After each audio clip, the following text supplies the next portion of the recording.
Hello and welcome to this episode of Stories of Hope by Kangaroo Minds. I'm Vedika and today we have with us Kath Koschel. Kath is the founder of Kindness Factory, which is a global not-for-profit movement which inspires ordinary people to do extraordinary things. A former cricketer and Ironman competitor, Kath's own experiences with personal, physical as well as mental setbacks and her own resilience through her journey inspired her to see the good in everyday situations. It is this which has been the foundation for all her work. Kath has also received the Pride of Australia Medal, the Young Australian Medal, as well as the People's Choice of Australia Award. Before we begin to hear more from Kath about her journey with her mental health, we'd like to put out a trigger warning for our audiences.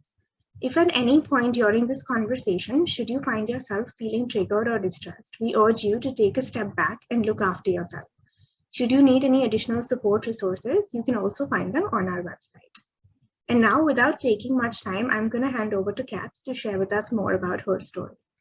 Kath, welcome to the episode. It's really lovely to have you with us today. And, while I know a lot about your journey and everything that you've been through, I'm really looking forward to sharing, having that from you with our audiences. Oh, thank you very much for having me. It's been it's so nice to be asked to be with you all today and to share part of my journey with everyone as well. So I really appreciate it. No, thank you for that. Thank you for taking our time. I think, everything that you've been through from a physical health, a mental health perspective, as well as the way you've bounced back from it, not just once, but in fact twice. And, the way you carry on the work that you're doing, I think that's going to be really inspiring for everyone to hear today. Thank you very much. Really appreciate it. So over to you, Kath. Yeah, thank you very much. Well, I guess I'll sort of go back a little bit in time. I'm from a really tiny country town in regional New South Wales of Australia, and so whatsoever, lots of land. I've got 3 older brothers, and so I was the youngest of 4 kids and the only girl. And at a very early age, I was in the backyard playing cricket with my brothers and dad, and they love the game just as much as I do. And I guess I got sick of chasing their balls around the backyard and really wanted to have a go at it myself. And so, dad helped me out a little bit and signed me up for the local cricket competition, or the boys competition, when I was 8 years old. So my love of cricket only grew, from that backyard into them playing competitive sport on a weekend. And then I guess at about 14, that I was pretty good at it, and that I really wanted to give it a go of going or taking a career in sport or in cricket as far as I could. And I set my sights on wanting to represent Australia at a very early age. I think it was a combination of knowing that I was okay or thereabouts, but mostly just a pure love for the game. I loved playing with my mates on the weekend, and I think in any team sport, it's always nice to be a part of something a bit bigger than yourself and your family and all those sorts of things as well. So I always sort of felt like I had, 10 other best mates that I was running out onto the park to play with. And it was always when I was my happiest, when I was on a park playing cricket. So as I said, I sort of lacked a little bit of natural ability, or I guess, all of the coaches and the specialists within cricket sort of said to me, we love your grit and your passion and your work ethic, but we don't really think that you're ever going to make it to the level that you're aspiring towards, as in playing for Australia. So maybe you should focus in a sports administration career or something like that. And I guess that sort of taught me something, and that is that, when you want something bad enough and you're willing to work hard enough, that, it sometimes can be achievable. And so I just trained and played as hard as I could, and I fast-tracked my uni degree when I was 20 to go to the UK and play for Middlesex and all those sorts of things, just so that I could refine my craft as a batter and come back with a better case to put forward to the selectors and things like that. And I was handed, I guess, my first opportunity to play professional sport in January of 2011. So I ended up debuting for New South Wales in a player of the match performance. And honestly, it was a completely euphoric feeling. I felt like, my whole life had started to make sense to me. I'd been working for this goal for so long, and it had finally happened, and I performed well and all those sorts of things. And I set the bar even higher after that to try and keep going and on the trajectory that I was on and all those sorts of things. But 4 games into my career, it all sort of left me very suddenly and very quickly and abruptly. And my life changed in a very big way when I broke my back, of all things, playing cricket. So I was fielding in cover, which is the position between the batter and the bowler. And the ball got hit past me very quickly. And as I twisted to go and chase the ball, the disc in my spine came out so quickly that the 2 vertebrae had nowhere to go. And they cracked onto each other, and part of the bottom vertebrae cracked off and went straight into my spinal cord. So I was 23 and immediately couldn't feel anything below my waist. I was airlifted to the nearest hospital and had 5 unsuccessful surgeries. And they said to me, mate, not only is this dream just gone of playing cricket, but it's life in a wheelchair. You've got a diagnosis of paraplegia. You're never going to walk again, all those sorts of things. And I ended up having, I guess, a very new age surgery to try and rectify that problem. And I think at this point, I was a very normal, happy young kid growing up, no adversities to speak of, and no sign of mental ill health up until this sort of point in my life. And, as adversity strikes, sometimes we're prepared for it and other times we aren't. And in these moments, I certainly wasn't. It was something that I didn't have any time to prepare for. It just happened in a very sudden way.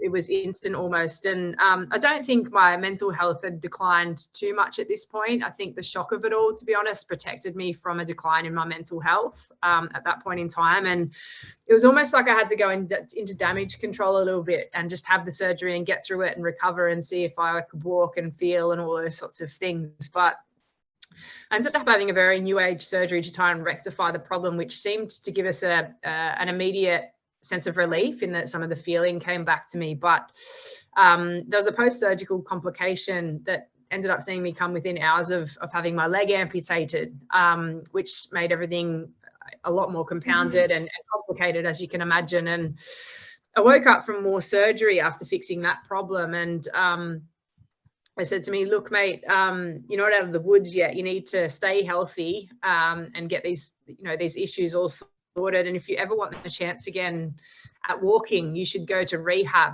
So 6 to 12 months, pack up your life, quit your job, all those sorts of things. And honestly, I'd never heard of rehab for that period of time. I thought it was a 6-week course would normally be the max time that you'd spend in a rehab facility, not 6 to 12 months. That's a lot of time, especially for someone who was as young and fit and active as what I had been up until that point. And it was a real struggle for me, to be honest. I was surrounded by the elderly in rehab. There were 65-year-olds, 75-year-olds, 85-year-olds, but no one really that looks like me or had my kind of injuries, certainly in the first couple of months that I was there. But I do remember calling my best friend about a week into my stay, and I was struggling so deeply. I remember how badly I was struggling and the feeling that I felt, or the feelings that I was feeling, in that I just kept thinking to myself, I've barely gotten through the first week of this, and I've got another year to go. How on earth is that possible? And I remember calling my best friend, Erin, also a professional cricketer, and I said, look, I'm really struggling, and I had tears running down my face. And I said, could you come and pick me up? And she was really confused, and she said, what do you mean, Kath? I come and visited you yesterday. You're in rehab. We know that. 6 to 12 months. What do you mean pick you up? And I said, I really don't care what happens to the rest of my physical health. I said, I just don't think I can do this, not 6 to 12 months of it. And I'll never forget what she said to me, which I think really highlights the importance of support networks and people in your life that can have your back when you can't seem to have it yourself, when you're in that struggle or in that really deep hole of struggle. And she said to me, mate, it's absolutely killing me to hear you like this. And she was crying at this point as well. And neither of us are really overly emotional people. So even that was a shock to hear each other upset. And she said, I can't do this for you. I wish I could. You're my best friend. There's nothing in this world I wouldn't do for you, but I can't. And that's breaking me. What I can do is I can guarantee you this. If you pick up the phone at any hour of the day and you call me, I'll pick up and I'll answer. And we're going to walk this journey side by side together. Let's get through this together. I've got your back, and let's go. And I think it's exactly what I needed to hear. And when I tell people this story, they're like, is that a lot of tough love? And I think it is a bit, but I think what Erin saw was that I was stuck in that situation, and there really wasn't any alternative. I couldn't go anywhere else. It meant that my health would decline drastically. But what she did for me in that moment was she gave me a platform to just be whoever I was. It was okay for me to struggle. I didn't have to get through the things that I needed to in order to walk perfectly. I just had to try. And I think knowing that I had her at any moment just by dialing a phone was all the, I guess, reassurance that I needed to then commit myself to the process as well. So that meant everything. And it really, honestly, I wouldn't be walking today without her or the other supports that I've had in my life as well. But my luck changed 4 weeks into my stay. I met a fellow patient. His name was Jim. He had a very, strong athlete background as well, but he'd injured his spine doing an obstacle race, a Tough Mudder obstacle race. So he'd fallen awkwardly from a height and fractured part of his spine as well. And we're very similar age, mindset, background. And when he got there, I could see, I guess, the overwhelm in his face, the emotions that he was feeling being in that new environment. And, it was only me 4 weeks prior to that. And so I thought, wow, it would have been nice if I had someone to reassure me when I got there. So I just took it upon myself to be that person for him. I introduced myself and showed him, all around rehab, gave him a tour, all those sorts of things. And very quickly, we started off as friends, but very quickly, and much to my surprise, we fell in love in rehab, which it's pretty amazing. I mean, who finds love in a rehab centre? I did, and it was, honestly, one of the best experiences of my life. I remember 3 months into our relationship, sitting down, having a coffee and reflecting on my journey to that point. And I remember thinking to myself, wow, I'm so grateful that I broke my back, it sounds really silly to even say, but I just remember thinking if I hadn't I wouldn't have ended up here and met the person who I want to spend the rest of my life with. And, we were like normal young kids in love. Instead of long walks on the beach, it was wheelchair races in the corridor and all those sorts of things. And I guess what made our time a little bit more bearable in rehab was dreaming of a life that would exist outside of rehab. So for us, that looked like, kids, house, Gold Coast living, pet turtles, dogs, all those sorts of things. And I guess we really, accelerated our rehab journey in learning to walk, just so that we could have that life that we were dreaming together and all those sorts of things. And we'd been going out for 12 months when I was now walking independently, which was fantastic. And, I felt like an amazing thing to be able to do, considering, the prognosis that I'd been given at the start of my journey. And I was considered an outpatient 12 months into our relationship, which just meant that I went to rehab 3 mornings a week and did some exercises, and then I could go home or to work. And Jim had a day to go before he was to be considered an outpatient. We just put the lease on the house together, and all of the dreams that we'd been dreaming were about to come true the next day, when that night he passed away very tragically. So it was via suicide, and it just left me absolutely crushed beyond belief. I really lost all sense of self, I think, in his passing. 10 months after his passing, I had a complete emotional, mental breakdown, and it was very ugly and a very scary and vulnerable time for me. I'd never really, as I said, experienced any sort of sign of mental ill health, even throughout, breaking my back and the physical injuries and all those sorts of things. And then I guess, I lose this dream of playing cricket, and then I lost the person who taught me that there was so much more to life than playing cricket. And it really hurt. There's all sorts of adversities that I've been through in life, and there's a bit more to come still from a physical standpoint. But by far the hardest challenge that I've ever had to face was overcoming the mental barrier of losing him. And I was given a PTS, a post-traumatic stress disorder diagnosis, about 10 months after his passing. And to be honest, I was really confronted, not by the stigma of psychologists or a mental illness or anything like that. I think what really worried me was, if I go and seek help for this and really try and unpack what it is that I'm feeling, I'm going to have to hear what I've been thinking for a long time now. And am I ready to hear that? Is it going to be really confronting? Am I ready to hear what my thoughts are? And I don't know that I was, which I think is what prolonged, me seeking that help in, or being more active in that help seeking behavior.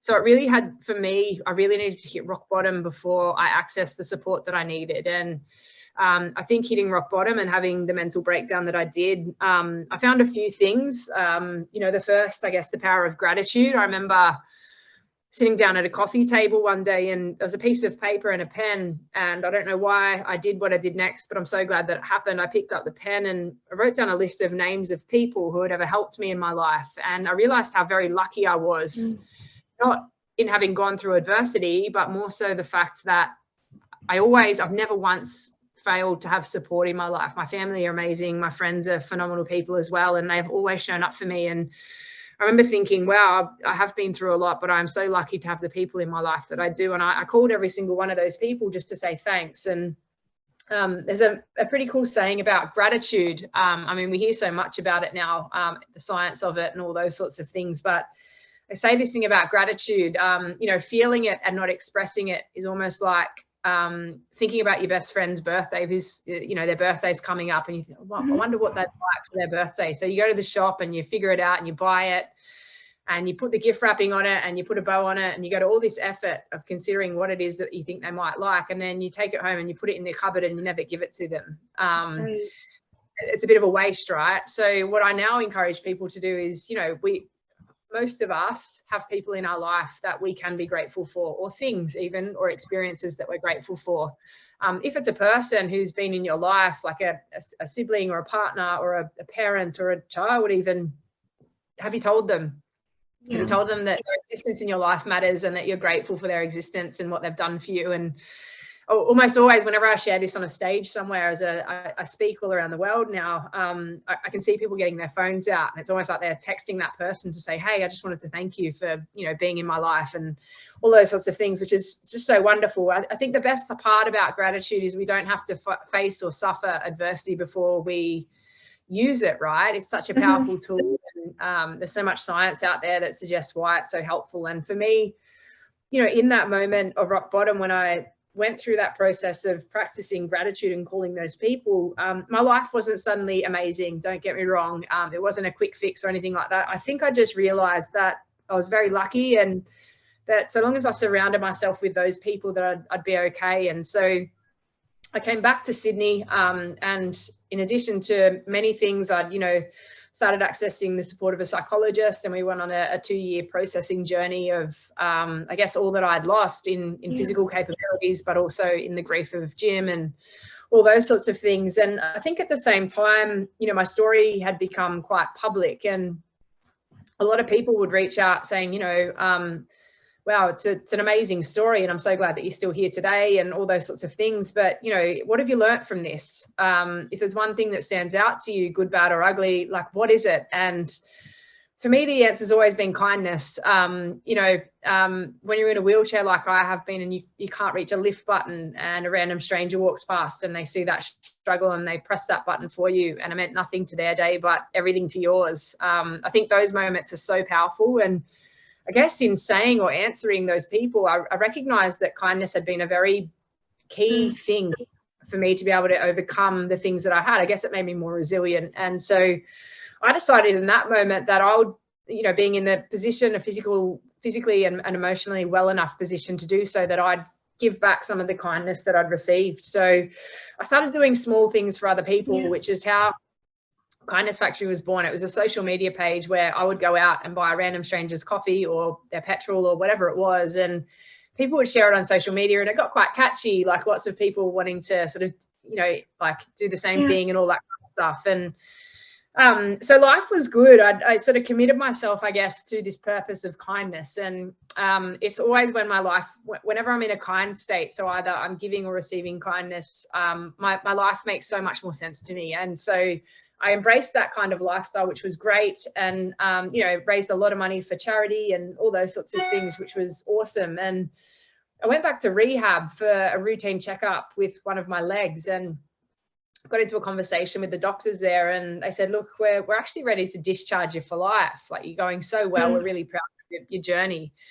And I said, look, before you do, I've got a question. I really miss competitive sports, so playing cricket It was part of who I am. I can't do that anymore because I'm disabled. I can't feel part of my left leg. But is there anything else you think that I could do? And they said to me, look, it would make sense to us that your recovery was based in a pool and on a bike. If you added in a run, you could, get into triathlons. Why don't you give that a go? And I said, okay. So I signed up for a tester and loved it, and then got into the really endurance side of the sport, and was the first person with my disability to do a half Ironman, and then ended up qualifying for a full Ironman, which is, a 3.8K swim, 180-kilometer bike ride, and a full marathon at the end. So I was pretty fit, and training was on track, and I ended up going for a training bike ride 4 months out from the event with my two best friends. And I was nearly at the halfway mark, and was making my way into a right-hand turn lane, and suddenly I felt a thud on my body, and everything went black all of a sudden.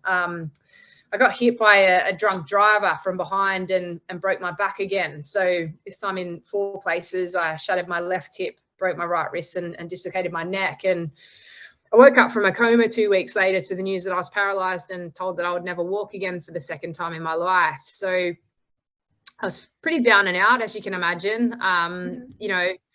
I'm a human being just like the rest of us, and I was so exhausted from having done it once, as in learning how to walk again, and I wasn't sure that I had it in me to do it again. But I think, again, sort of perspective hit me. I was in an ICU ward, and there were 4 beds in that ward, and almost every day the patients next to me, the beds would change and a different person would come in, and I learnt halfway through that period that a lot of those people weren't making it. And that really hit me, and I was like, wow, I'm still breathing, I'm going okay, I just need to fight through another day and get through this and go from there. And I had to go into rehab for 6 months again to learn how to walk again, when everyone kept telling me I wouldn't. And that was a struggle in itself, to be honest. I think it was probably more of a mental struggle than it was a physical one, whereby I guess I was still very scarred from what had happened to me in, rehab the first time, and all those sorts of things, in losing my partner and all of those things. And I guess I got through that again with the help and love of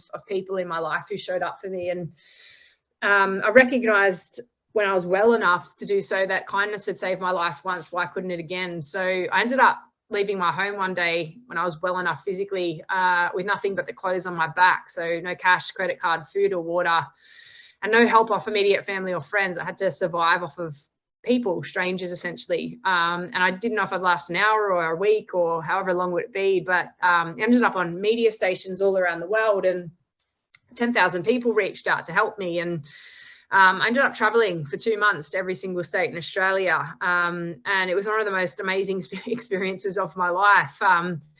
I was fed by the homeless. I fed the homeless. Celebrities got involved. I traveled by boat, stayed in tents, 5-star accommodation, you name it, I kind of did it. And I recognized 2 months into the journey that I was no longer telling the stories of myself. I was more so telling the stories of all the people that were helping me. And they are the most amazing people who have stories of heartbreak and adversities just like the rest of us. And I guess it put my life into perspective, whereby I recognize that I'm not the only one that's been through adversities, and that adversity, in essence, is really just such a relative experience. I think adversity affects us all in very different ways, depending on what we've got going on and all those sorts of things. And so it was great to be able to share that experience with all these people. And I really haven't stopped since. I mean, I don't live off kindness anymore, but since that moment, a lot of people were really intrigued in my story and why I was doing what I was doing. And so I started traveling the world as a motivational speaker, and,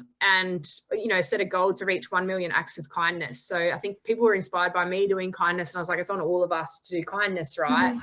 Commit to one small act of kindness a day. And so we're now at 4 million acts of kindness from all around the world, where people have logged an act and done something for someone else, and had an experience of human connection that may not have existed prior to that, which has been phenomenal. And it's now in 2 countries via a kindness curriculum as well, where I think I was really proud to tell my story to adults, but also wanted kids to experience it in a very digestible way. And so I partnered with an education provider called Kaplan, who helped me bring that curriculum to life. So, from a teaching standpoint, we broke it into 12 themes or attributes, which are things like collaboration, compassion, empathy, perspective, humor, humility, those sorts of things. And it's now been accessed by 3,000 Aussie schools, which is going great. And as an organisation or a not-for-profit in 2 countries here in the US, so Australia and the US, I guess that's our mission now, is to try and inspire a generational change of kindness. And not only will we see communities change, as in see kinder communities and people, or more cohesive communities, but I think also we'll see better mental health outcomes for our children, as well as, you know, resilience and perspective taking and all the rest of the wonderful things that it encompasses. So yeah, it's been an amazing journey so far. But I guess now I feel like it's one that I'm no longer in control of, but in the most amazing way as well. I'm completely comfortable with that and just really want to see where it gets to next. But that's, I guess, me in a nutshell. I know it's been a long way for me to answer that question, but I guess that's my background. So I might throw to you and see if there's any questions that you want to sort of specifically draw out of me in terms of any of what I've just spoke about as well. I think it's really interesting, and, you know, thank you for sharing that story with us, because, you know, just seeing the different points that you went through, like, you know, just the sort of the high points as well as the low points in your journey, and sort of how, like, the kindness that you experienced and the gratitude that you had towards, you know, people in your life, whether it was friends, family, or like the healthcare professionals who supported you, but also towards strangers who kind of came forward towards helping you along your journey. I think that's also been interesting on how that shapes sort of the work that you're doing at the Kindness Factory. But one thing I wanted to ask you is that, you know, you mentioned how, you know, for instance, your friend was there for you and you had that bit of tough love, and the things that she said sort of were very helpful for you. But, you know, we all sometimes, when we're going through a mental health struggle, sometimes, you know, it comes from a place of stigma, sometimes it comes from a place of not knowing better, but we all end up saying things which are both helpful as well as unhelpful towards someone who's having a hard time. So can you share a little bit of the things that, you know, you were told along your journey, which, you know, helped you, but at the same time, some things which were not so helpful? Yeah, absolutely. I do remember after I got hit by the car, so the second time I broke my back, and it was wonderful to see so many people reach out wanting to support me. But outside of my very close circle, I found it very overwhelming to hear from that many people, to be honest. And some I hadn't heard from in, you know, 10, 20 years. So, and I felt pressured to try and get back to them and all those sorts of things. And some people got offended if I didn't get back to them. And it was a bit of a nightmare in that sense, that I was trying to work on my own self, but then having to worry about the feelings of others as well. So I think once I recognized I needed to take a bit more pressure off me to be perfect and to just get through each day at a time, that was a good realization for me. But with all of those people that reached out, a lot of them said to me, they said, you know, you've done this once before, you can do it again. And I really struggled with that, to be honest. And it irritated me a little bit in that I was like, I have done it once before and it was near impossible. I don't know if I've got this in me to do it again. And so I think sometimes, you know, I guess my life story has been one of some really big lows, but some really incredible highs as well. And I'm really grateful for my life and all those sorts of things, but it has been a struggle. And I just kept thinking, what if I'm just tired? Another thing that someone said to me, 2 or 3 people actually, they said, God gives his toughest battles to his strongest soldiers. And I really grappled with that. I really did. And I was like, wow, I'm so exhausted and I don't know how I'm going to get through what I need to get through next. And it's just not helpful. It really wasn't helpful. I just, you know, I think I needed the realness. I needed the authenticity of family and friends who would show up and they'd show me emotion and they would cry with me if they needed to. And, you know, my best friend, Erin, who I mentioned, called me my first time in rehab, was actually with me when I got hit by the car as well. And so, you know, her and I as best friends have been through tremendously hard times together. And I like to think I've been able to support her through her own struggles as well, which has been nice. But I remember her showing up day after day, she would be there. The first day that, you know, the day that I got hit, I looked at her 24 hours later and she was still in her cycling gear. So she hadn't gone home for a shower or anything. She just wouldn't leave my side.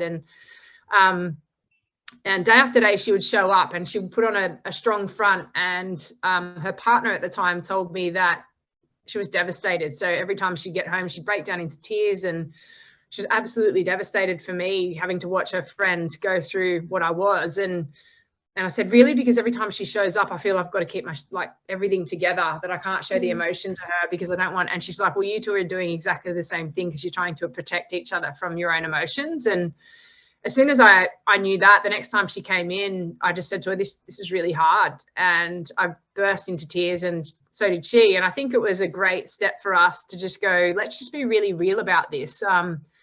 If I don't bounce back from it, you know, and walk like everyone wants me to, then that's okay. Like, I don't need to put pressure on it. I'm going to always try my best, but let's not put any pressure on this, and let's acknowledge it for what it was or for what it is. It's really hard.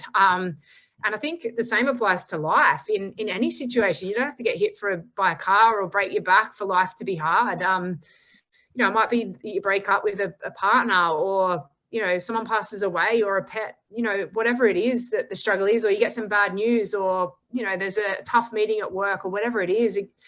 I don't think we should ever diminish our struggle, ever. And for whatever reason that it's impacting us, if it is at a deep scale, let it be what it is, and sit with it, and you don't have to have the answers immediately either. You can have them down the track, and nothing has to make sense when you're in the thick of it either. I think we sometimes need to give ourselves a little bit of love and a little bit of kindness and some patience as well.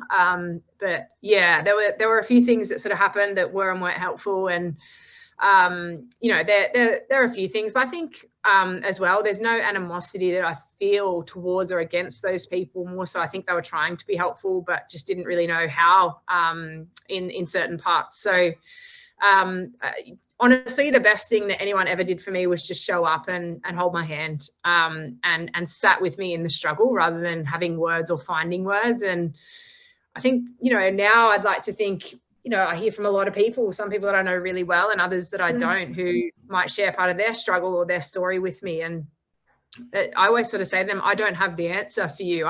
You know, and I don't think anyone does, even a professional, right? But I don't think in supporting others, we need to have the answers necessarily. I think we just need to hold some of that pain for people to say, someday this is going to be okay. Right now, we know it's not, because I can see the pain in your heart, in your eyes, whatever it is. But one day it is going to be okay. And until then, I'm here. And whatever it is that you need, then we'll get through it together. I think that's, you know, they're the most powerful things I think occurred for me when I was struggling the deepest. And, you know, just as you said, you know, sometimes just holding space for people and not always having solutions, because sometimes we feel that when we see someone who we deeply care about, when we see them struggling, we have this urge that, no, I have to have the right thing to say, or I have to have a solution to their problem. And that's not always what we have, but just sort of being there, or, you know, giving them hope that we're going to get through this can also go such a long way, right? Yeah. But I think wrapping up, you know, everything that we've spoken about, Kath, what would be, you know, some advice that you would give to anyone who's watching this right now or listening to this who might be having a hard time with their mental health? I think acknowledge it would be the first thing. So, and I'm guilty of not being great at this at times, even now. You know, life gets busy, pressure is placed on all of us in whatever way. And we sometimes just push it to the side, you know, our emotions or our struggle or our mental health or whatever it is. And we just hope that it's going to get better. You know, it's okay to do sometimes. I think not all the time. So I think the most important thing you can do is take a moment to acknowledge what it is that you're feeling and experiencing. And I think only when we've acknowledged what it is that we can start to understand it a little bit more. And then I guess obviously the next step is, what is it that I need today? Is it to phone a friend and not even tell them that I'm struggling, but maybe just to hear how their day was so that I can get a bit of an escape from this? Or do I need to seek help off a professional? Is this deeper than, you know, surface level, that I'm really, really deeply struggling with it? I don't have the answers for everyone because I'm not them. So it's really hard to sort of pinpoint one thing, but I would say mostly take a moment to figure out what you need personally. And there's no right or wrong answer to that. It's just wherever your mind takes you, right? And then go through the process of obviously acting it and putting steps and parameters in place to actually achieve better mental health. No, thank you so much. You know, thanks for that, Kath, and thank you for being here. Thank you for taking out time to have this conversation. And I'm sure, you know, everything that you've shared along your journey and your learnings from it, and, you know, whatever's helped you, what's not been helpful, I think that's going to really be inspiring to a lot of people who listen to this today. And, you know, hopefully they're going to take back from this a lot of the lessons around kindness and gratitude that you've shared, but also the importance of just being there for someone and, you know, sort of holding space for people that we care about. And lastly, for anyone who's watching this, if you're having a hard time with your mental health right now, please know that, you know, there is help out there and it gets better. So don't suffer in silence. Know that things get better and you deserve to feel better. So until next time, please stay well and stay healthy. Thank you.